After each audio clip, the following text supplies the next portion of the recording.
Good morning all of you. आज हम human resource planning और कंपनसेशन मैनेजमेंट की 26 ई लेक्चर की क्लास ले रहे हैं। आज के लेक्चर के अंदर हम मॉड्यूल 5 स्टार्ट करने वाले हैं, जो कि इकोनॉमिक थ्योरीज ऑफ वेजेस से रिलेटेड है। यहाँ पे हम कुछ थ्योरीज पढ़ेंगे जो कि रिलेटेड है वेजेस से। तो आज का जो लेक्चर 26 है वो है importance of economic theories in understanding of compensation and benefits.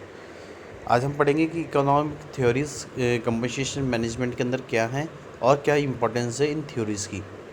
तो जैसे कि आप लोग स्क्रीन पे देख रहे हैं कि हमारा पहला टॉपिक जो है वो है economic theories in compensation management. Economist view employment as an exchange of labour services in return for payment of money और payment in kind. They also view competition as a function of labor market dynamics, particularly demand and supply. Wage theories thus aim to explain how wages are determined and how wage relationships are developed in the context. There are several different wages theory, historical and modern, that apply to different kinds of wages paid and different problems associated with wage determination. अगर हम बात करें तो जो economic theories हैं compensation management के अंदर, तो उसमें जैसे कि हम लोगों ने यहाँ पे पढ़ा है कि जैसे जो इकोनॉमिस्ट होते हैं वो बेसिकली जो भी एम्प्लॉयमेंट होता है उसको लेके बहुत ज़्यादा फेयर होते हैं, और उसके रिगार्डिंग वो बताते हैं कि जो भी एक्सचेंज होता है लेबर सर्विस का और उसके बिहाफ पे उनको जो पेमेंट रिटर्न किया जाता है या मनी रिटर्न की जाती है या कोई भी एक पेमेंट का काइंड उनको रिटर्न किया जाता है, वो एक एम्प्लॉयमेंट का पार्ट है। ठीक है। तो ये जो कॉम्पनसेशन है इसका जो फंक्शन होता है वो क्या होता है कि जो भी लेबर मार्केट है हमारा वो डायनामिक है। तो पर्टिकुलरली ये जो कॉम्पनसेशन होता है बेस होता है डिमांड और सप्लाई पे। क्या लेबर की डिमांड है, क्या लेबर की सप्लाई के, उसके हिसाब से उनका कॉम्पनसेशन फंक्शन डिसाइड करता है। जो वेजेस थ्योरी है उनका एम है कि हम एक्सप्लेन करते हैं उसमें कि वेजेस किस तरीके से डिटरमाइन किए जाते हैं, वेजेस का क्या रिलेशनशिप होता है उसको डेवलप करने के लिए, कंपनसेशन को डेवलप करने के लिए। तो इस तरीके से अगर हम देखें तो बहुत सारी ऐसी वेजेस थ्योरी हैं जिनको हम कंपनसेशन मैनेजमेंट के अंदर पढ़ते हैं। तो अगर हम बात करें तो जैसे हिस्टोरिकल मॉडर्न ये वेजेस थ्योरी हैं जो कि अप्लाई की जाती हैं different kinds of wages paid के अंदर, और डिफरेंट प्रॉब्लम्स एसोसिएटेड होती हैं इनके रिगार्डिंग वेज डिटर्मिनेशन में। जो अगर हम सबसे पहले बात करें तो हिस्टोरिकल वेज थ्योरी है। अगर हम बात कर रहे हैं थ्योरीज़ के बारे में वेज थ्योरी में, तो सबसे पहली जो थ्योरी है हिस्टोरिकल वेज थ्योरी वो है subsistence theory, also called the iron law of wages. This theory proposes that wages tend towards a minimum wage necessary to sustain basic need of a worker or the long run. Thus, wages cannot fall below a certain subsistence wage level, since workers will be unable to work at wage levels that do not allow them access to the most basic of necessities. Subsistence theory also believes that there is an inherent equilibrium which is achieved whenever there is an imbalance between the labor supply and demand, which will lead to the resetting of the minimum and subsistence wage. In simpler terms, whenever wages are high, the number of workers will increase until there is excess, which will be force wages to decrease the subsistence level. अगर हम substance theory की बात करें तो इसको हम कह सकते हैं कि ये एक आयरन लॉ वेजेस थ्योरी भी है। इसको हम iron law of wages theory भी कहते हैं। इस थ्योरी का जो पर्पज़ है वो ये है कि जो वेज ट्रेंड है, मीन्स जो वेजेस ट्रेंड है वो किसके टूवर्ड्स पे है कि एक मिनिमम वेज वर्कर को दिया जाना चाहिए, जिससे कि वो अपनी जो भी नेसेसरी है मीन्स सस्टेनेबल बेसिक नीड्स हैं उनको लॉन्ग रन तक पूरा कर सके। तो जो वेजेस होते हैं वो can not fall below a certain substance wage level. तो जो वर्कर्स होते हैं वो अनेबल होते हैं कि वो वर्क करें वेज लेवल के अकॉर्डिंग, और वो अलाउ नहीं होते कि वो किसी भी अपनी बेसिक नेसेसिटीज़ को एसेस कर सके। तो जो सब्सटेंस थ्योरी है वो बिलीव करती है कि जो भी इनहर्ट इक्विलिब्रियम है उसको अचीव करने के लिए हमें इम्बैलेंस होता है इक्विलिब्रियम पॉइंट पे लेबर सप्लाई का और डिमांड का, उसको लीड करना चाहिए और उसको रीसेट करना चाहिए, जिससे कि हम मिनिमम और सब्सटेंस वेज लेबर्स को प्रोवाइड करा सकें। अगर हम सिंपल टर्म्स में बात करें तो अगर वेजेस हाई होंगे तो नंबर ऑफ़ वर्कर्स भी इंक्रीज़ होंगे अनटिल देयर इज़ एक्सेस। अगर फोर्स वेजेस कम होंगे तो जो सस्टेनेबल लेवल है वो भी क्या होएगा, कम होएगा। मीन्स अगर हमारे वेजेस भी कम है, डिक्रीज़ है, तो जो हमारे वर्कर्स हैं वो भी डिक्रीज़ होंगे। सेकंड जो थ्योरी है हिस्टोरिकल थ्योरी में वो है just price theory. This theory proposes that wages are set in accordance with the established status distribution in the society. Thus, the aim is to regulate wage level in such a way it has to allow individuals to maintain their place in the society. Even through this theory was popular in the time of Aristotle and Plato, one can see its influence even in today's compensation system, where maintaining the status of a group of employee drives compensation behavior. Example: supervisors are paid more than the people who report to them. अगर हम just price theory की बात करें तो ये theory जो है वो प्रपोज करती है कि जो वेजेस को हम सेट करते हैं किसके अकॉर्डेंस में, कि क्या स्टेटस इस्टेब्लिश किया गया है, क्या डिस्ट्रीब्यूशन है हमारा सोसाइटी के अंदर। तो जो एम होता है इसको रेगुलेट करने का कि जो वेज लेवल होते हैं उनको इस तरीके से अलाउ किया जाता है कि इंडिविजुअल मेंटेन कर सके अपने प्लेसेस को सोसाइटी के अंदर। तो ऑल थ्रू ये जो थ्योरी है वो पॉपुलर है। जब टाइम था अरिस्टोटल या प्लेटो का, तो उस यहाँ पे ये जो थ्योरी थी वो इन्फ्लुएंस थी कि जो टुडे कंपनसेशन सिस्टम है वो मेंटेन करता है उस स्टेटस को या ग्रुप को जो कि एक एम्प्लॉय को ड्राइव करती है उसके कंपनसेशन बिहेवियर को लेके। अगर हम एग्जांपल से समझिए इसको, तो जो सुपरवाइजर होते हैं उनको पेड किया जाता है, ज़्यादा पेड किया जाता है उन पीपल से जो कि उनको रिपोर्ट करते हैं। थर्ड जो थ्योरी है हिस्टोरिकल थ्योरी में वो है surplus value theory. This theory posits that the value created by a worker in the excess of what he gets paid in the surplus value that is appropriated by the business as a profit. Thus, a business can generate a tremendous increase in wealth, productivity, and capital resource by maximizing the surplus value generated by the employees. जो surplus value theory है वो theory पोसिट करती है कि जो भी value create की गई है वर्कर के द्वारा उसको एक्सेस करने के लिए कि हम उसको कितना पेड कर रहे हैं उसकी सरप्लस वैल्यू के अकॉर्डिंग। तो ये जो अपॉइंटेड होता है ये उसकी बिजनेस और प्रॉफिट के बेसिस पे किया जाता है। जो बिज़नेस है वो जनरेट करता है कि अगर बिज़नेस के अंदर हमारा वेल्थ इंक्रीज़ हो रहा है, प्रोडक्टिविटी और कैपिटल रिसोर्सेज मैक्सिमाइज हो रहे हैं, तो सरप्लस वैल्यू जनरेट की जाती है एम्प्लॉयज़ के लिए। इसके बाद जो थ्योरी है वो है wage fund theory. This theory assume that wages are regulated by how much fixed capital employee will have allocated to a wage fund against the number of workers available in the labor market.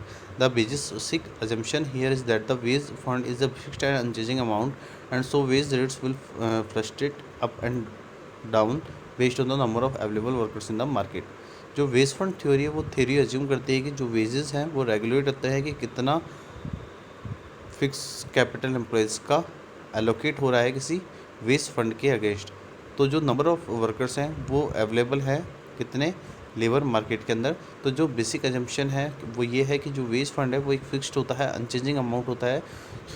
तो जो भी wages rate है वो fluctuate नहीं हो सकती up and down base पे। तो जो नंबर ऑफ़ अवेलेबल वर्कर्स हैं उनके मार्केट के अंदर, तो उसके बेसिस पे हम ये नहीं कह सकते कि अगर वर्कर्स अप एंड डाउन हो रहे हैं तो जो उनकी वेजेस रेट है वो भी अप एंड डाउन होगी। इसके बाद अगर हम बात करें तो जो नेक्स्ट जो थ्योरी है हिस्टोरिकल बेस थ्योरी के बाद वो है मॉडर्न बेस थ्योरी। इसकी जो पहली थ्योरी वो है marginal productivity theory. This theory propose that the demand for labour is determined by the marginal productivity of that labour and wage rates are determined by the value of the marginal product of labor. In simpler terms, organization value the efforts of a worker in terms of the revenue earned by the employing each additional work. Operating under the assumption of this theory, an organization will continue to employ workers until the marginal revenue product is equal to the wage rate, because it would not be efficient for an organization to pay its worker more than the revenue generated by the work. Employment and wages are thus inversely related according to the marginal theory.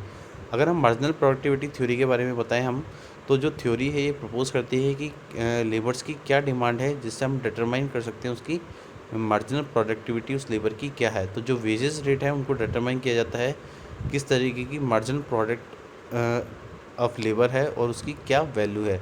अगर हम simple terms में बात करें तो organisation के अंदर जो भी वैल्यू द एफर्ट्स होते हैं वर्कर के इन टर्म्स ऑफ रेवेन्यू जो कि वो अर्न करता है एम्प्लॉइंग इन एडिशनल वर्क। अगर कोई ऑर्गेनाइजेशन के अंदर वर्कर है, अगर वो एडिशनल वर्क कर रहा है तो उसके बेसिस पे जो भी उसने एडिशनल वर्क किया है उसके बेसिस पे हम उसको क्या देते हैं, मार्जिनल प्रोडक्टिविटी प्रोवाइड कराते हैं। जो भी उसने मार्जिनल प्रोडक्टिविटी मीन जो भी एक्स्ट्रा प्रोडक्टिविटी उसने इंक्रीज़ की है किसी ऑर्गेनाइजेशन के अंदर, तो उसके बिहार पे हम उसको वेज प्रोवाइड कराते हैं।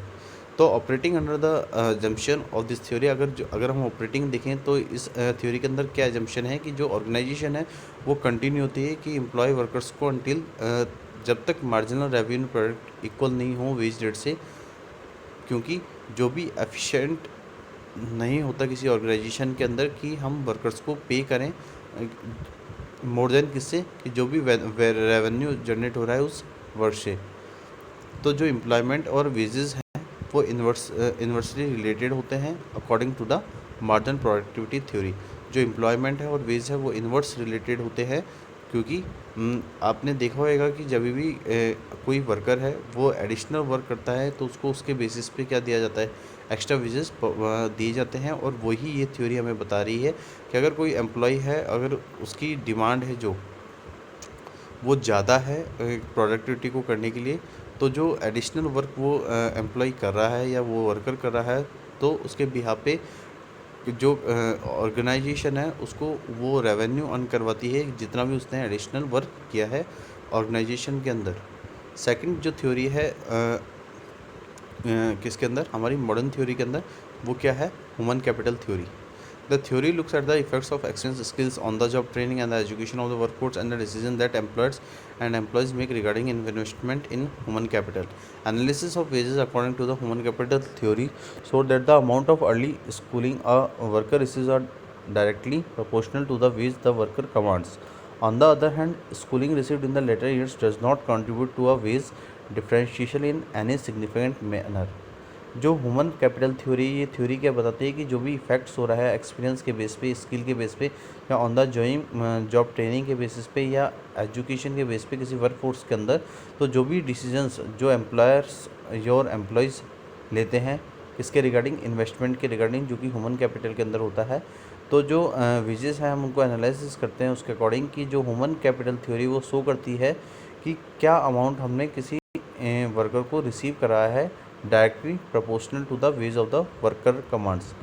तो अगर हम दूसरे हैंड पे देखें तो जो स्कूलिंग जो रिसीव करती है लास्ट ईयर से, वो कंट्रीब्यूट नहीं कर पाती किसी भी वेज डिफरेंशिएशन को एक सिग्निफिकेंट मैनर के अंदर। तो ह्यूमन कैपिटल थ्योरी क्या है कि जो भी इफ़ेक्ट्स हैं एक्सपीरियंस के, स्किल्स के, ऑन जॉब ट्रेनिंग के, एजुकेशन के, जो कि वर्क फोर्स के अंदर इंक्लूड होते हैं, ये इफ़ेक्ट कर सकते हैं।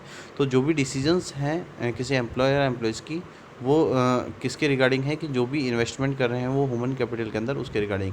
तो ये ह्यूमन कैपिटल जो थ्योरी है ये बताती है कि किस तरीके से जो एक एम्प्लॉयर है या एम्प्लॉई है वो अपने इन्वेस्टमेंट को पूरा करता है ह्यूमन कैपिटल के थ्रू। और ये थ्योरी बताती है कि कितना हम जो प्रोपोर्शनल वेज है वो रिसीव कर रहे हैं जब वर्कर उसको कमांड दे रहा है। तो आज के लेक्चर के अंदर हमने जो वेजेस थ्योरी हैं उनके बारे में पढ़ा। तो हमने यहाँ पे पहले वेज थ्योरी क्या है उसके बारे में समझा। तो हमने देखा कि उसके अंदर दो तरीके की वेज थ्योरी होती हैं, हिस्टोरिकल वेज थ्योरी और modern wage theory. Historical wage theory के अंदर हम लोगों ने 4 थ्योरी पढ़ी थी, सब्सिस्टेंस थ्योरी, दूसरी थी just price theory, surplus value theory and wages fund theory. और मॉडर्न वेज थ्योरी के अंदर हमने मार्जिनल प्रोडक्टिविटी थ्योरी और ह्यूमन कैपिटल थ्योरी को इस टॉपिक के अंदर क्लियर किया था। अब आगे के लेक्चर के अंदर हम एक एक थ्योरी किस किस ने क्या क्या थ्योरी दी है कंपोजिशन के मैनेजमेंट के अंदर, तो वो हम गो थ्रू करेंगे अपने नेक्स्ट लेक्चर के अंदर। तो आज के लिए इतना ही। Thank you so much and have a nice day.